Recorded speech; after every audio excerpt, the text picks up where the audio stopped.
பிறப்பிலேயே ஜெனி நிலத்துல சாபத்தோடு பிறந்தவன். சபிக்கப்பட்ட ஆற்றலை வெளியேற்ற முடியாத இன்னொருத்தி.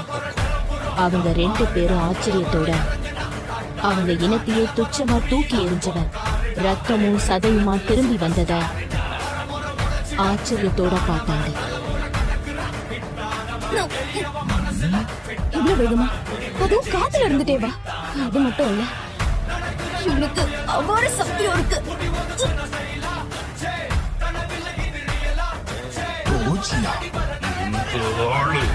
இவனுக்கு சதிக்கப்பட்ட ஆற்றலை இல்லை அப்படின்னா இவனை கண்டுக்க தேவையில்லை.